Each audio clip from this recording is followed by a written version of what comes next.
All right, everybody, we're going to get started here. My name is Shana Watkins. I'm the Health Advocacy Programs Manager here at the Tennessee Justice Center. I'll be moderating today's call. Thanks again for being with us. Good afternoon if you're in East Tennessee. Still good morning if you're in Central Tennessee or West. We're going to get started here. I'm just going over a little bit of housekeeping first. Bear with me while I get my slides under control. So as you probably heard when you logged in, this briefing is being recorded, and we'll send the recording to you and all registered participants later this week. We'll have time for Q&A towards the end of the call. But if you haven't already, please introduce yourself by putting your name, organization, and the county that you are hailing from in the chat. We would love to know where you are. So some of you remember that we were doing our Wednesday briefings every Wednesday, but now we've reduced them to monthly. But I would urge you to still follow TJC on social media so that you can stay abreast of all of the goings on and all of the updates. So mark your calendar for the third Wednesday of each month. Our next one in October will be the 22nd. And you can also find this online if you would like to distribute it to friends or colleagues. So again, I'm Shana Watkins, Health Policy Program Manager, and with me is Gordon Bonnyman, who's the staff attorney and co-founder of the Tennessee Justice Center, and Signe Anderson, Senior Director of Nutrition Advocacy, also here at TJC. So the Tennessee Justice Center is a nonprofit tax-exempt organization. We're nonpartisan and non-political. The clients we serve and the partners with whom we work represent the state's diversity of political affiliation. Our political analyses relate solely to the defense of health and nutrition programs and do not imply endorsement or disapproval of any party or person.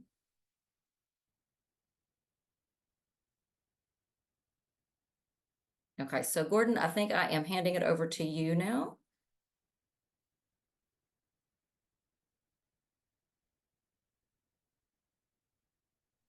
Thank you, Shana, and thanks to everyone for joining us again. This is a rapidly changing environment, and we really appreciate your hanging in there with us as we try to keep you up to date on not only what's going on, but how we can all respond in ways that may make the situation better. As you probably all know, H.R. 1, also known as the One Big Beautiful Bill Act, was signed into law by President Trump on July 4th. And as we've discussed in many of the previous webinars, it inflicts enormous damage on our neighbors, our state, and our nation, with a focus for our purposes on the damage it does on healthcare and access to nutrition. We're not going to rehash all of that because we are forward looking, but we will briefly do a recap so everybody is sort of starting from the same place if you're joining us recently. But we also are going to talk to you about the so far sparse implementation guidance. We try to track agency issuances so we can that are charged with implementing the law, and we'll, if you keep tuning in with us, we'll keep sharing that information as we receive it. So we will talk about that implementation guidance today, although it's pretty sparse. Next slide, please. We really are going to focus on a couple of immediate opportunities for advocacy, and we'll talk about them more. But one is an opportunity to submit public comments to TennCare opposing a damaging new rule that TennCare is about to adopt. And as the slide says, without exaggeration, although it's due tomorrow, commenting is easy peasy, and we'll explain that to you shortly. We also want to update you on something we talked about on the last briefing, gave a fair amount of focus to, and which is about to move to the top of the public policy agenda and about to be all in the news, and that's the expiration of enhanced premium tax credits for people who buy their coverage through the ACA, Affordable Care Act Marketplace. Those are expiring January the 1st. And there will be a big drama starting in the next few days. And you'll read about it as we approach the deadline for funding the federal budget. If those credits are not extended, millions of Americans, including 200,000 Tennesseans, stand to lose their coverage because it will become unaffordable in January. And then finally, we're going to be talking about the opportunity to make lemonade from the OBBA, the One Big Beautiful Bill Act, lemons, using the threatened loss of SNAP funding to spur improvements in the state's administration of SNAP and build support for child and summer nutrition programs for our kids. So that's what's in store. Next slide, please. And I'm going to just, next slide. I'm going to roll into the Medicaid part of the conversation and the ACA part, and then turn it over to Signe to talk about nutrition. So again, this is just a recap, very brief one to make sure we're level setting and everybody is coming at this with the same level of knowledge. The One Big Beautiful Bill Act was a massive piece of legislation, over 700 pages. It included everything from defense spending to major corporate tax cuts to environmental regulations or deregulations, a panoply of things. We're only focused here on health and nutrition impact. And you will read a lot about the various aspects of the legislation, and specifically, you'll read about what may be happening to Medicaid. Some of that doesn't apply in Tennessee, and I just want to make sure everybody has that information. Can you go back one slide, please? Thanks. I just want to give you the top view, which is that it's going to cut $900 million a year out of federal funding for healthcare through Medicaid in Tennessee. These are the state impacts we're talking about. Nationally, we're looking at nearly $1 trillion in reduced funding for healthcare, unprecedented. But to keep it focused on Tennessee, we're talking about reduction of $900 million a year in funding, according to the Congressional Budget Office, which is the nonpartisan scorekeeper for Congress. They project that 300,000 Tennesseans will lose their coverage due to changes in Medicaid and the Affordable Care Act. All of this is over a 10-year horizon. That's the way they do their projections. So it's not like 300,000 are going to lose their coverage next year, but there will be the beginning of significant attrition. And then that's in addition to the 197,000 who will become uninsured because of the expiration of premium tax credits that we're going to talk about more in a moment. Next slide, please. Great. This is a major point I want to make before we move to the specifics about the things that are coming up soon. You're going to read a lot about what's going on across the country, and unfortunately, when they wrote the legislation, it was hyper partisan, and there was a very explicit attempt to punish Democratic states, that is, states that are led by Democratic majority, Democratic governors, Democratic majority legislatures, and to punish states that have expanded Medicaid coverage specifically, although half of Republican states have expanded Medicaid, some really big ones like Florida and Texas have not. And so they loaded the cuts onto the Medicaid expansion states. We're one of 10 states that did not expand. So the statistics I gave you a moment ago when I said we're looking at a $900 million reduction in federal funding over annually, we're looking at 300,000 people losing their coverage over the next 10 years. That is happening to Tennessee. But in 40 other states, the impact is even more cataclysmic, and it will cause huge budget crises in a number of states. and massive loss of coverage, even worse than what we're going to see here. You're going to see that unfolding in future years. Most of it is timed to not take place until after the midterm elections in November of next year. So it may seem like an anticlimax. We're talking about these things happening, and yet you don't see anything out your window. Well, they will happen. They're just not going to happen immediately. So it's important to know when you read about, for example, Medicaid work requirements that are being imposed, those do not apply in Tennessee. They will apply in other states. Just don't want people to be confused. Similarly, there are changes in financing that, again, will have these cataclysmic effects in other states, but they, for various reasons I won't go into, don't apply here. We've got plenty to contend with. There will be losses in the budget. There will be losses for the infrastructure. There will be losses in coverage, but not a lot of what will be in the national media will apply to other states, not here. One thing that applies to all states that we just always want to keep in mind is the One Big Beautiful Bill Act eliminated nursing home staffing requirements. The University of Pennsylvania estimates that will result in 13,000 additional deaths in nursing homes across the country each year because staffing is so critical to things like dehydration, malnutrition, infection control. And if you don't have the staff, and there is a staffing crisis out there across the nursing home industry, there were regulations adopted in the Biden administration to address those and to set minimum standards. Those were abolished by the One Big Beautiful Bill Act.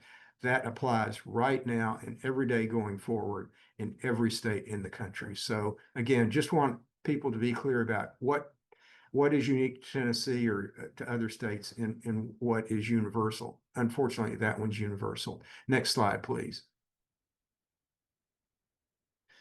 We've already covered that one, so next slide. Great. So I want to talk about one of two topics that are on the list of news you can use because it's happening right now. And this is a somewhat arcane topic, but it really affects a lot of people, and it's something that everybody on this call can try to be helpful about. For decades, TennCare rules have excused a person's delay or failure to take an action affecting their eligibility, such as sending in paperwork showing what their income is or sending in a birth certificate for a child. These factors that influence whether TennCare will find someone eligible or not. There's a lot of paperwork involved, a notorious amount of red tape, and it's easy for a family to drop a stitch somewhere that could affect their eligibility. It's also easy for TennCare to make a mistake, and it's easy for third parties, for example, the Postal Service or Social Security or an employer or a bank to fail to provide some piece of information that is beyond the control of the family itself that is applying or trying to keep coverage. That reality, which I guess you could summarize as life happens, and it happens with a vengeance when you're dealing with paperwork on the scale of TennCare or Medicaid eligibility. TennCare rules have long recognized that reality and said, okay, we're going to recognize good cause. If the reason why you didn't submit a piece of paper or you didn't appeal our decision by the deadline is that there was something that was beyond your control, you were expending your best efforts to try to comply with our paperwork requirements, but circumstances beyond your control prevents you from doing so. We don't intend for that to cost your family your health coverage. We will grant you a good cause excuse, and we will give you an opportunity either to appeal or to submit the paperwork, and we will consider that. And if you're eligible, it won't cost you your coverage. And examples were, you didn't send back the form because you were in the hospital, or you never received the notice from TennCare. And the rule says if you claim to have good cause, but TennCare says we don't think that's good cause. You can appeal that and explain it at a hearing to an impartial administrative judge. Next slide, please. So that's what the rule said, and it's applied for decades. But several years ago, TennCare stopped following the good cause rule. It limited it only to delays in requesting an appeal. So if you said, I didn't get in my paperwork in time to show you what my income was, they didn't accept it. They only said, we'll only consider if you had good cause if you were delayed in filing an appeal on time. They restricted it in other ways. They said, we will not consider just any reason that's beyond your control. It has to be, and they enumerated certain things like it has to be a death in the family, a fire, or you were in the hospital. And the range of circumstances that could in fact be good cause in the real world is much broader than that, but that's what TennCare started doing. And they said, you can't have a hearing. We're not going to give you a hearing if you say good cause, and we, whoever the person is that's taking your call or handling your paperwork says, I don't think that's good cause. Well, you're out of luck. A year ago, a federal court held in a lawsuit that TJC and others had brought on behalf of a class of TennCare enrollees, held that due process requires TennCare to follow its own rules. And it wasn't doing so. And the federal court also held that it must afford a hearing to people on the issue of whether they had good cause, at least in those circumstances where the person says, I never got your notice. And the reason for making that particular point is that due process in the Constitution and in state law and federal law says it's just basic protections that have been part of our legal tradition for 250 years, which is to say, if the government is going to do something to you, it has to first tell you what it intends to do and give you an opportunity to be heard, to say, that's not fair, it's not lawful. For whatever reason, you get a chance to hearing. And so the court said, in whatever the circumstances might be under the rules, if your argument for why you weren't able to do something was you never received notice from TennCare, they have to give you a hearing on that. The judge said, other circumstances, the state can change its rule. The court didn't invite it to it, just said, as the judge, I'm here to require you to comply with your own rules, whatever those may be. You have control over the rules so long as you give people hearing if they didn't get notice. But as long as you have a good cause rule, you must comply with it. TennCare in response announced a few weeks ago that it's about to change the good cause rule to conform to its actual practice of recent years by all but eliminating the protection. And the deadline for public comment is tomorrow by 5 o'clock. Next slide, please. So why are we talking about that? Because we think it's important for people to submit comments saying, this is unfair. It will result in eligible families losing their coverage. We should not inflict that kind of punishment on people for failing to do paperwork in a complex program when the failure or the delay occurs for reasons beyond their control. We also think it's important for people to be able to explain the good cause to somebody who is impartial and to present evidence and to not be just overruled on that claim by a person who is acting basically completely with unfettered, unguided, undisciplined discretion. That's just not fair.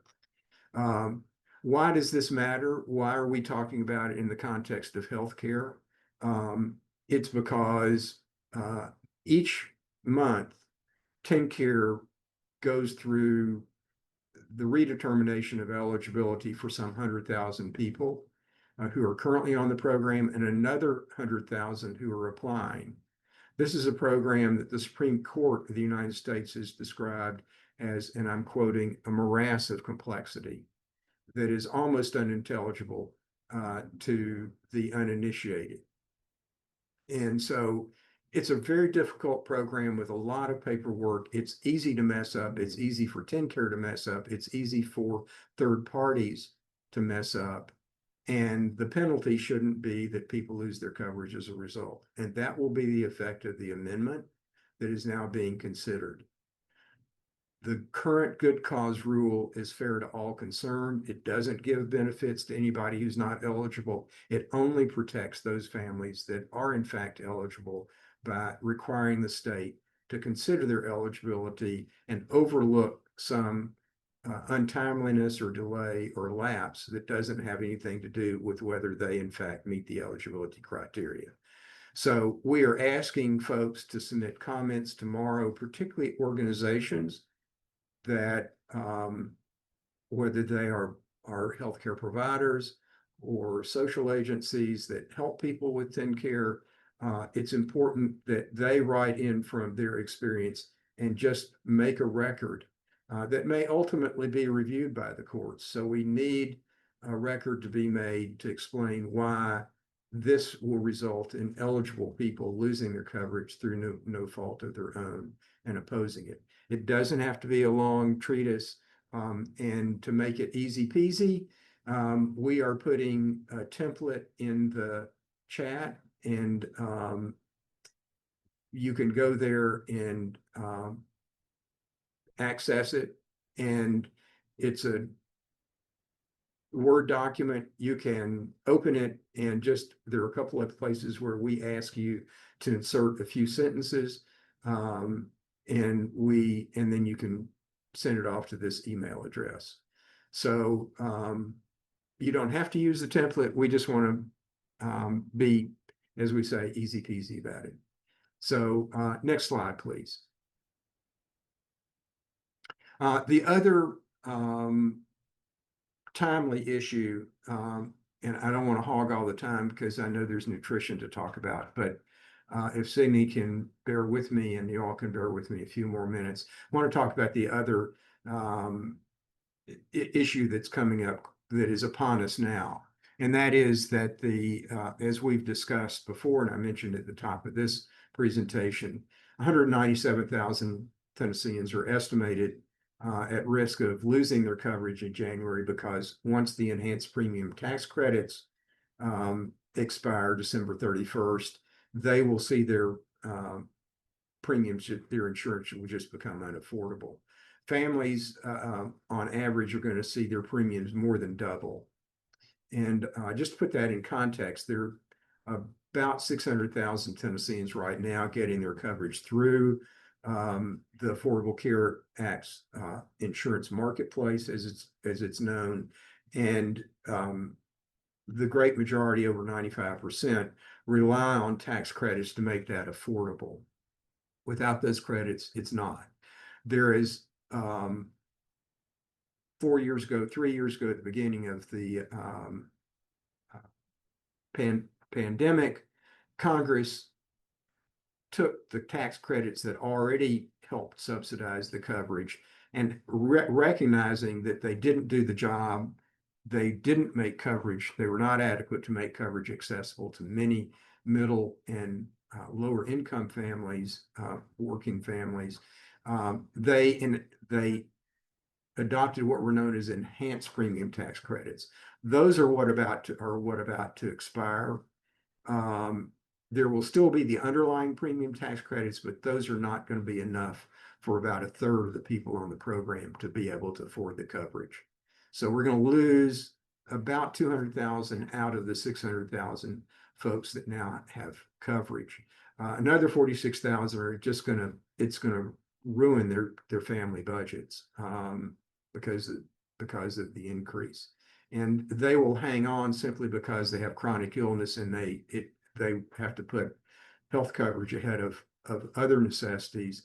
And what that sets up is adverse selection, which is an insurance industry term for it means you've got a smaller group of people that is concentrated on those with high expenses. That makes you have to increase the premiums to cover the higher rate of losses. That makes it less affordable, drives more well people out of the program, and you just get a ever sicker and sicker population that has higher and higher premiums, and it creates really sort of a death spiral for the program. So it's very destabilizing. Then estimated that if the premium tax credits are not extended, the number of uninsured Tennesseans will rise by 39%. Next slide, please. So we've talked about this before. The reason why we're talking about it now is you're about to read a lot about it in the media. And that's because the federal budget year ends September 30th. It goes from October 1 to September 30th. And between now and then, Congress has to fund the operation of the federal government, or everything shuts down, or at least the non-essential items shut down by activity shut down October 1st at midnight. So we've been through this drama before. We don't have a budget. There isn't time to adopt a budget. So there will be a short-term funding patch called a continuing resolution. There was one back in the spring. The Republicans said, we will not negotiate with the Democrats on this. We're going to ram this through, and we will not negotiate with the Democrats. The Democrats went along with that at that point. But now what happened was that you will recall that there were clawbacks, or the administration then clawed back or rescinded funds, like, for example, public broadcasting, that had already been appropriated. And so now Democrats are saying, well, why are we going to budget and give you a continuing resolution to fund the budget, or fund the federal government, if you're going to only to see you claw back the money and renege on agreements we made? I mean, that's the political back and forth, not taking a position on that. That's just the dynamic that we're going to see. Unlike the One Big Beautiful Bill Act, which was able to use the budget reconciliation process to get through the Senate with a simple majority, a continuing resolution requires a 60-vote majority to overturn or block a filibuster. There are only 53 Republican votes, so there have to be Democrat votes to get the continuing resolution through. And there is now a big move afoot to make a condition for Democratic support in the Senate to attach funding to continue the enhanced premium tax credits. So all of this, it's percolating now. The closer we get to October 1st at the end of next week, we're going to be reading about this. And there is now, in an era in which there's not much bipartisanship, there is a bipartisan support gradually materializing to extend the enhanced premium tax credits. The president doesn't want that, has told the Republicans in Congress not to negotiate with the Democrats. So there's a lot of back pressure. But the concern is that the impact of the expiration will occur in January, which would have an adverse effect on the Republicans' prospects in the midterm elections. So that's why there is a good bit of Republican apprehension about this. So all of this is to say, we need to keep the pressure on Congress, our delegation here in Tennessee, the 2 senators and your member of the House of Representatives, to raise the concern about the loss of the enhanced premium tax credits and ask that they include funding for that in a continuing resolution. We can win this, and we really need to. That's that, and the rule amendment that I just talked about are the 2 takeaways. Your homework assignment, please help us with this. We really need, there was a great front page story in the Tennessean yesterday about the enhanced premium tax credits, which again is an indication, encouraging sign about the growing salience of this, the winnability of the premium tax credit issue. But we really need stories so if you or someone you know is getting their coverage through the Affordable Care Act marketplace, please encourage them to reach out to us and share their story. We know that half of the people getting these tax credits are either employed by a small business or are self-employed, for example, gig workers and or farmers.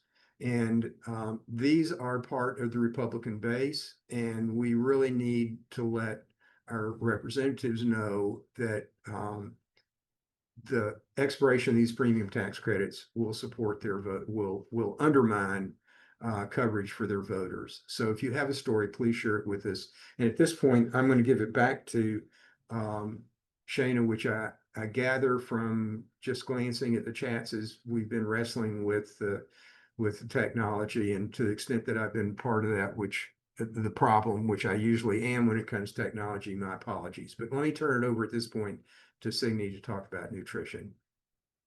Thanks, Gordon. Hi, everyone. Thanks again for all of you who are joining us, and for anybody who is new and tuning in. I'm going to do just 2 minutes of a quick recap on the SNAP program and what happened coming out of the bill. It was the largest cut we've ever seen to the SNAP program, 186 billion in cuts to the program were made through the bill. As Gordon mentioned, on the health side, on the SNAP side, this is going to happen over the course of 10 years. The cuts are going to come from about 5 main areas. One is expanding work requirements. 2, restricting asylees, refugees, and immigrant families. 3, it's significantly limiting the standard utility allowance and LIHEAP, and I'll go into that in a little more detail in a minute. 4, freezing the benefits, the SNAP benefits for families, and not allowing for increases in the benefit down the line when it's determined necessary. And then the major expense is going to come to states in the form of a cost shift. I'm going to talk a little bit more today about the work requirement piece and the standard utility allowance, and then go into the cost shift a little bit more. And the reason why I'm going to focus on those pieces is because just recently SNAP guidance came out. Some SNAP guidance came out to help states put these new laws into practice. And the guidance that came out was really focused on the SNAP work requirement and the standard utility allowance. There is no information yet on restrictions to immigrant families. So I'm not going to go into that as much during this presentation. The thing about the guidance that came out, it didn't come out the way that this kind of guidance normally comes out. The guidance is extremely limited and doesn't really give a lot of information to states about how they're supposed to do this. Much of it is left to the states to interpret, and there are many unanswered questions. So we're still waiting to hear from Tennessee, from DHS, about how they're going to put the work requirements into practice. The guidance did stress that the law goes into effect immediately, but a lot of the administrative changes must be made, and staff must be trained appropriately in order for these changes to actually go into effect. And that's the piece that's kind of been missing that's the piece that's been missing from the guidance. The guidance also did not include effective dates or implementation dates. Normally, the way this works is USDA gives more specific practice of how the states will do this. And then there's a period of time, 120-day hold harmless period, where the states have a buffer to get everything straight and do this properly. If we were to go from the date that the bill passed, the 120 hold harmless date would be November 1st. So we're anticipating the work requirement piece to go into effect on or around November 1st, probably and likely before. So stay tuned. We'll share more on that. I wanted to say a little bit more about the standard utility allowance. The mega bill significantly limits a long-standing SNAP simplification, allowing households who receive payments over $20 from the low-income home energy assistance program known as LIHEAP, or other energy assistance to automatically qualify for SNAP standard utility allowance, known as the SUA.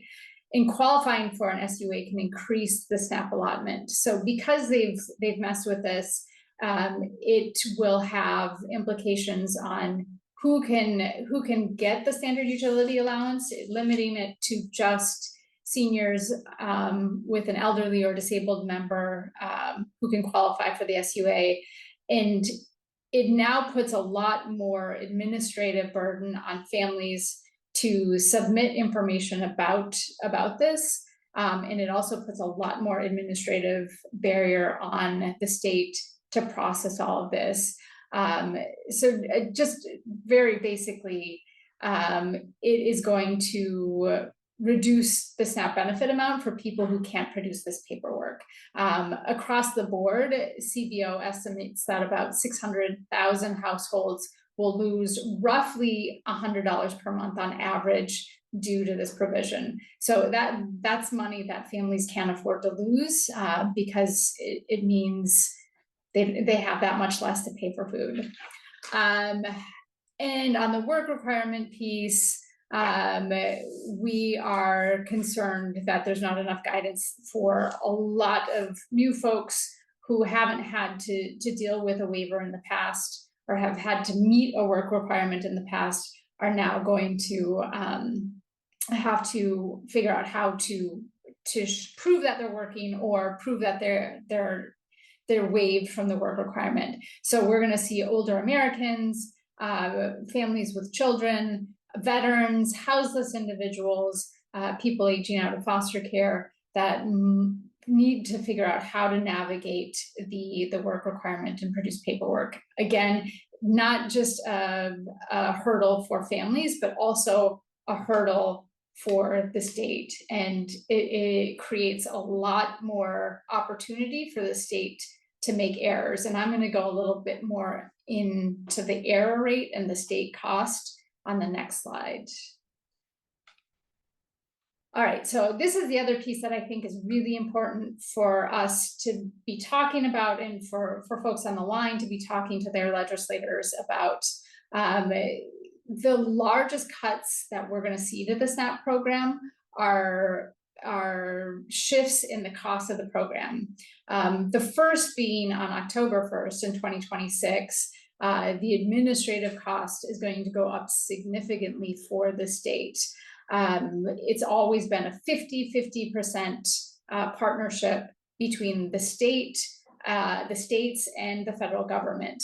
That's going to shift to 75% to the state of Tennessee and to all other states, that they have to carry the burden of operating the program, mostly at the expense of the state.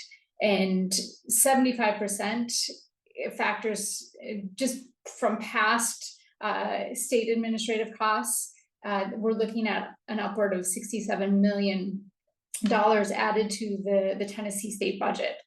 So the state has to have conversations now about how they're going to fund the program. And I think it's important for us to put this in front of legislators as well, to make them be thinking about it and thinking about how to fund DHS to operate the program. That's the first piece. The second piece is the benefit amount.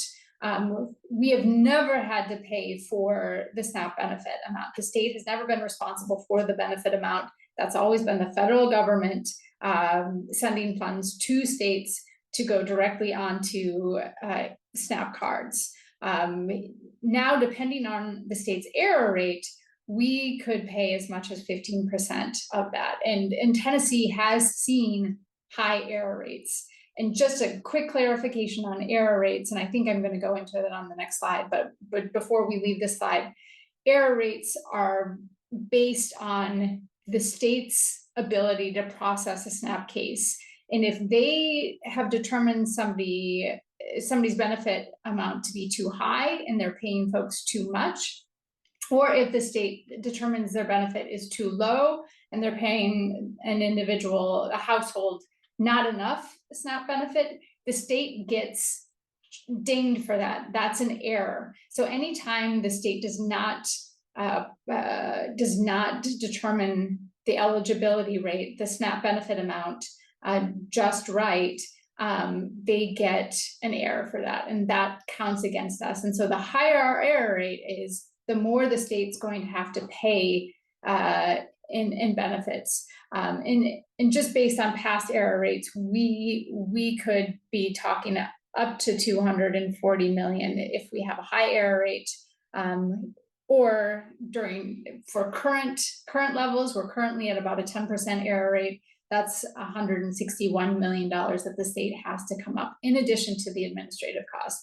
So these are significant dollars that the state has to come up with, and we need to be talking to legislators now about how we're going to fund this. I think in the next slide, I'm going to we can move to the next slide. I just want to clarify this, because this was a talking point and a misrepresentation of the error rate that I think is important for us all to know and to be talking to legislators about. The SNAP error rates are the percentage of SNAP benefits that are overpaid or underpaid to a household.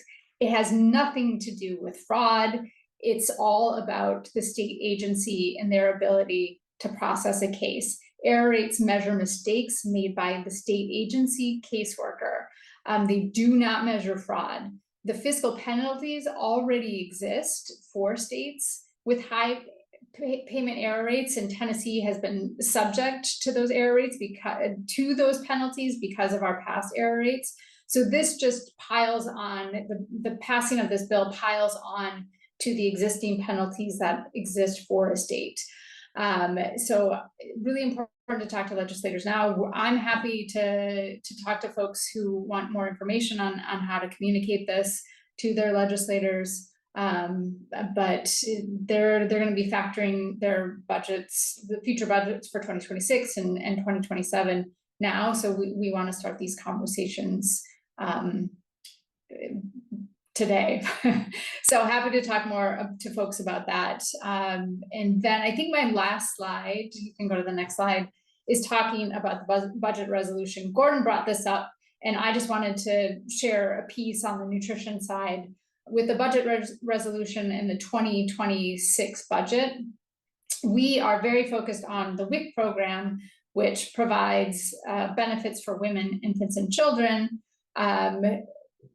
Up until now, the Congress has been divided on the support for the WIC program.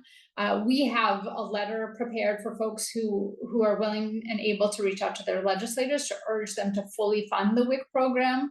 Right now, how it stands, the House Appropriations Committee approved an appropriations bill that cuts benefits to the WIC program. So WIC has included extra money for families to buy fruits and vegetables. The House is looking to cut or significantly reduce that benefit.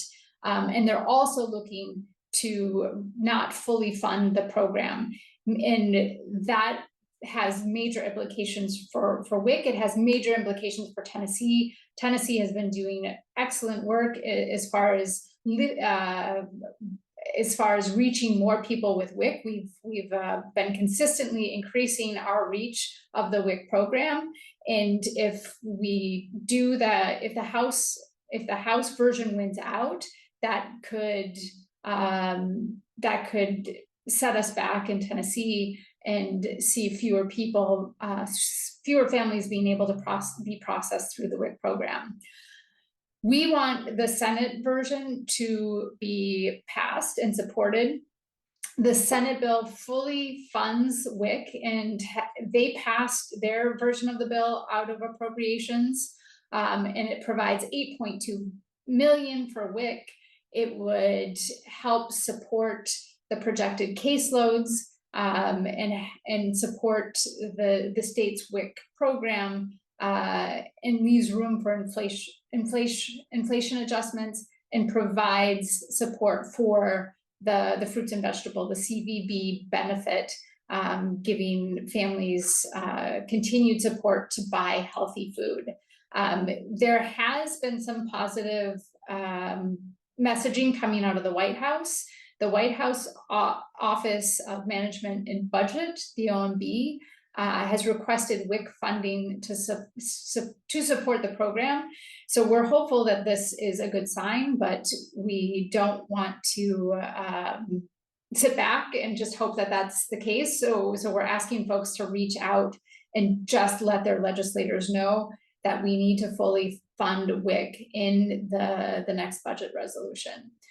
And I think that those might be the highlights that I have for today. Thanks, Shayna, and thanks, Gordon. Well, not so fast, Signe. We have one question for you that came over Facebook, if you don't mind. Well, we still have you on screen. Sure. I'll read it to you. It is from Teresa Gill McCormick, and she says, I watched our local news yesterday evening, and it was reported that the state of Tennessee's financial obligation to SNAP could go from $56.7 million to $165.3 million. How will, and this is kind of the $1 million question, how will Tennessee be able to finance this huge increase? Can you yes. The state has a budget, and part of their job is determining how to allot money to these programs. And so those are the conversations we want to have right now. Excuse me.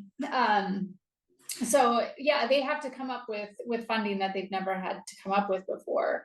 And so we have to have those conversations where does the state cut, or where do they find this funding?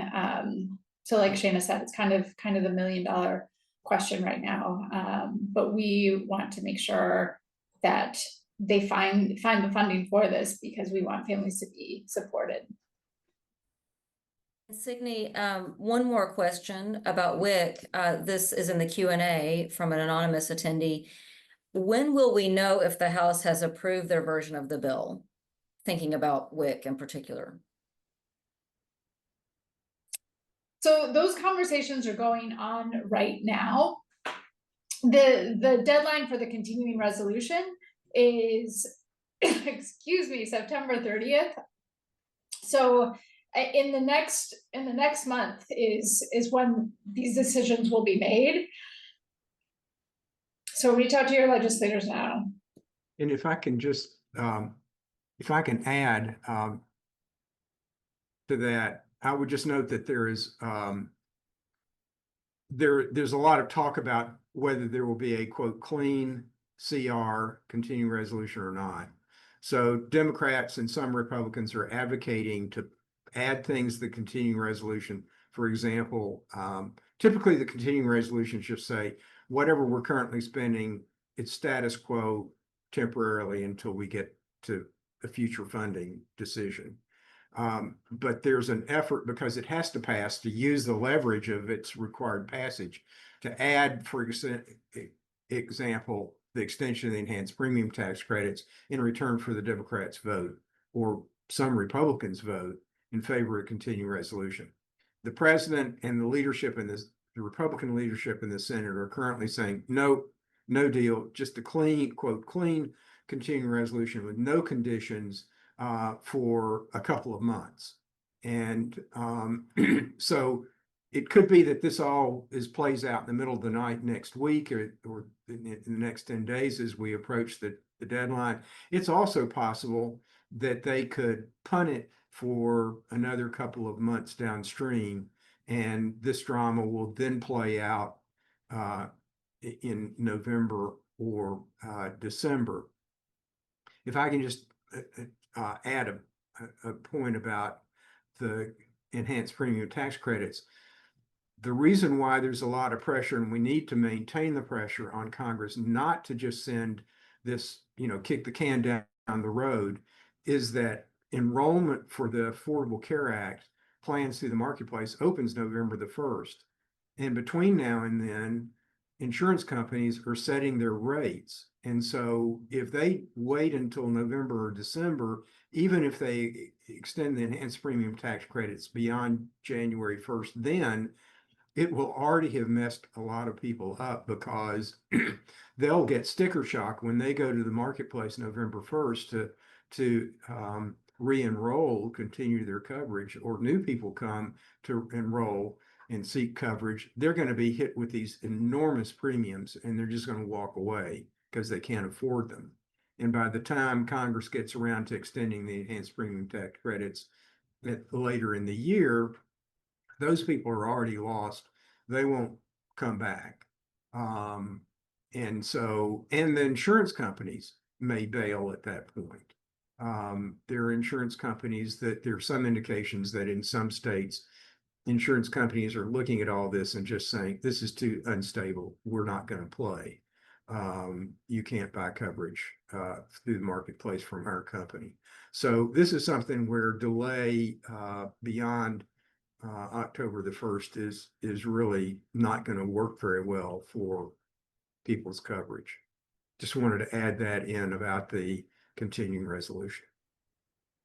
Thank you, Gordon. We really appreciate that. And I have another question for you from the Q&A about the good cause rule.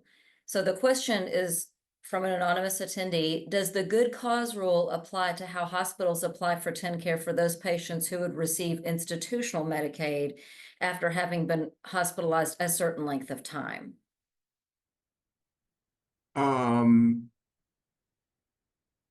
It would apply. I'm just thinking about that before I answer.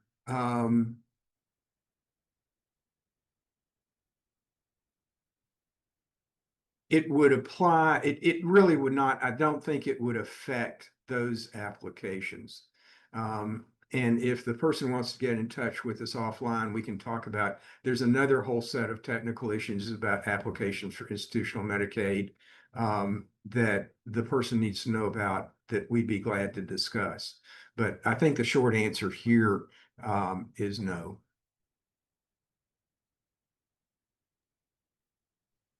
Okay, thank you again. And thank you all for those questions. Thank you for your participation and your attention. And I am now going to attempt, you just see here, to share my screen again, which went off for some reason, but is back on.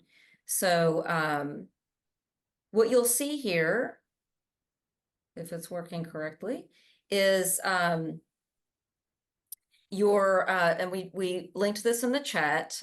So no, sorry, this is not the one we linked in the chat, but part of your homework is to make a comment, if you would like, on the TennCare rule change that Gordon referred to earlier. And as with everything, if you need more information or need any support from us, we are here for you. But what you can see here, if my screens are working correctly, we have a summary of the nursing home staffing rule change. And then we have our fact sheet, which has been updated, that you can download. Both of these items are on our website. So if you need help finding them, I'm happy to help you with that.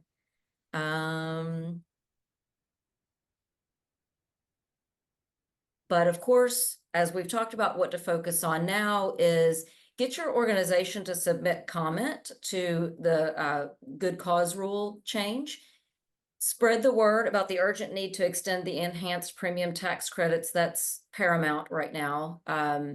and be a truth squad. In social media, letters to the editor, op-eds, politely but firmly push back against the lies that the bill won't hurt anyone, or that it's not going to hurt Tennessee because Tennessee's not an expansion state. We have to really, really push back on that, and specifically that no one will lose their coverage, because that is not true. Emphasize the impact on child hunger, and please, please, please share your stories with us.